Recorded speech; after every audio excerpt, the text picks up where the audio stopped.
जळगावचा विषय हो, काय सांगणार या ठिकाणी गीतेंची माघार झालेली आहे. कुठेतरी रेश्मा काळे यांनी आपली उमेदवारी कायम ठेवली, काय सांगाल? मला वाटतं आज नाशिकचा प्रश्न मार्गी लागलेला आहे. गोकुळ गीते यांनी आपली उमेदवारी मागे घेतलेली आहे आणि त्यामुळे आता जळगावचे प्रश्न उद्या सुटेल. आता इथे कुठला प्रश्न झालेलाच नाही मला असं वाटतं. अजूनही त्या तयारीत नाही माघार घ्यावी. अजून मी आता इथे आलेलो आहे, कोणाशी बोललोय नाही, कोणाशी भेट झालेली नाही. मला वाटतं त्यांचे नेते, त्यांचे शिंदे साहेब, शिवसेनेचे नेते ते खाली सूचना देतील. वरती बोल 5-7 दिवस आपण बघितलं सगळं कसं कसं झालं होतं नाशिकला, काय काय झालं ते आज तिथं आटोपलेलं आहे.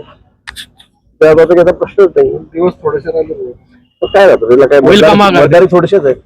तुम्ही बोलले होते की नाशिकचा विषय मिटला की जळगावचा पण आपोआपच मिटेल. आता काय लगेच आता तिथे आता 2 तास झाले तर लगेच बैठक घेतली की सगळं म्हणते इथे. ठीक आहे ना, आता मी सांगितलेलं होतं की त्याचा प्रश्न मिटला की कसं मिटणार आहे आणि तो तुझ्यापासून मिटलेलाच आहे. फक्त फॉर्मॅलिटी बाकी राहिलेली जळगावची कमी जळगावची फॉर्मॅलिटी बाकी बोलणं झालं या सगळ्या सगळ्यांची बोलणं झालेलं आहे. मुख्यमंत्री मोदींची बोलणं झालं, शिंदे साहेबांचं माझं तर रोजच बोलणं सुरू आहे. सावंत साहेब आम्ही रोज सोबत दादा भुसे आहेत.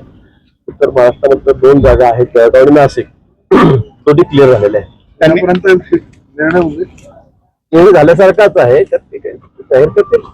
जेव्हा मला वाटतं इथे नाही आहेत, मुंबईला आहे, त्यांची सगळी बैठक आहे, त्यामुळे होईल उद्या परवा. तुला पोहायला मला वाटतं शिंदे साहेबच ते जाहीर करतील तिकडनं. त्याचं नाही कधीपर्यंत करायचं आताही होईल, लगेच होईल म्हणाल तर.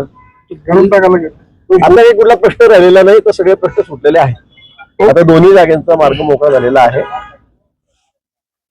आता फक्त घोषणेची औपचारिकता बाकी आहे आता का? मी किती वेळा सांगू तुम्हाला, एकच प्रश्न शरद पवार गटाने काँग्रेसमध्ये विलीन होण्यासंदर्भातला प्रस्ताव दिल्याची माहिती आहे. तुम्हाला माहिती दोन नेत्यांमध्ये आहे. चर्चा झाली. 15 ऑगस्ट पर्यंत शरद पवारांचा पक्ष काँग्रेसमध्ये विलीन होण्यास पण सांगितलं जात आहे. शुभेच्छा त्यांना. चांगलं आहे, राहुल गांधी आणि शरद पवार साहेबांची टीम मिळून चांगलं काम करतील, त्यांना शुभेच्छा आहेत. सक्षम विरोधी पक्ष इथे राहिला पाहिजे राज्यामध्ये. आता काही शिल्लकच राहिलेलं नाही. तुम्ही ठेवत नाही ना, सगळ्यांनी वेगवेगळं होऊन पाहिलं, एकत्र होऊन पाहिलं, पण कुठे काय तुम्ही ठेवत नाही विरोधी पक्ष. अरे परवाच उद्धवजींनी विचारलं त्यांना त्यांच्या बैठकीमध्ये दिलेला की आपला चेहरा कोण, अजून परत भानगडी सुरू झाल्या. पंतप्रधान पदाचा पुढचा चेहरा कोण विचारलं तर ते सुद्धा ते सांगू शकत नाही, सांगू शकणारही नाही. नाहीतर ते सगळे अजून परत वेगवेगळे होतील.